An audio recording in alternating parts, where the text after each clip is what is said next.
अलमा के 32वें अध्याय के पहली और दूसरी आयतों में लिखा है, और ऐसा हुआ कि वे आगे बढ़े और लोगों को परमेश्वर का वचन सुनाने लगे, उनके सभाघरों में और उनके घरों में जाकर।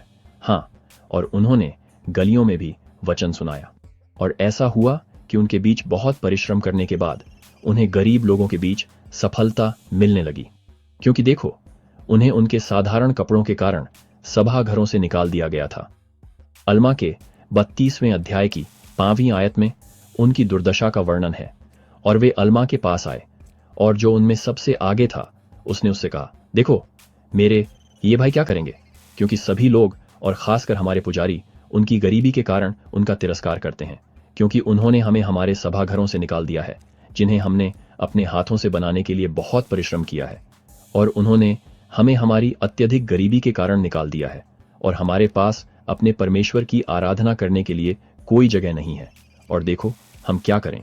अलमा के 32वें अध्याय की 66 आयत में लिखा है, और अब जब अलमा ने यह सुना तो उसने तुरंत अपना मुंह उसकी ओर घुमाया, और उसने बड़े आनंद से देखा, क्योंकि उसने देखा कि उनके कष्टों ने उन्हें वास्तव में विनम्र बना दिया था, और वे वचन सुनने के लिए तैयार थे। फिर अलमा ने उस समूह को संबोधित किया और उनकी विनम्रता को पहचाना। अलमा के 32वें अध्याय की 8वीं आयत में वह कहता है, मैं देखता हूं कि तुम नम्र हृदय के हो, और यदि ऐसा है तो तुम धन्य हो। अलमा के 32वें अध्याय की 10वीं और 11वीं आयतों में वह पूछता है, देखो, मैं तुमसे कहता हूं, क्या तुम्हें लगता है कि तुम केवल अपने सभाघरों में ही परमेश्वर की आराधना कर सकते हो?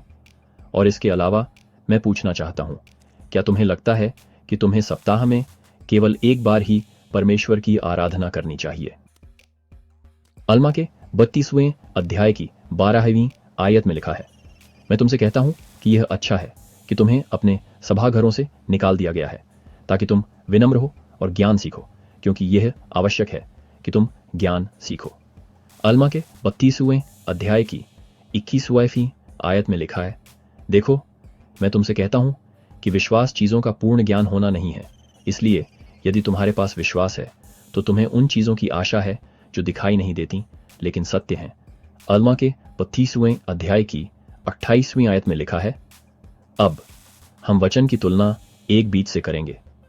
अब यदि तुम जगह देते हो कि तुम्हारे हृदय में एक बीज बोया जाए, देखो, यदि वह एक सच्चा बीज है या एक अच्छा बीज है, यदि तुम इसे अपने अविश्वास से बाहर नहीं निकालते, जिससे कि तुम प्रभु के आत्मा का विरोध करोगे, देखो, यह तुम्हारे हृदय में फूलने लगेगा। अलमा के 32वें अध्याय की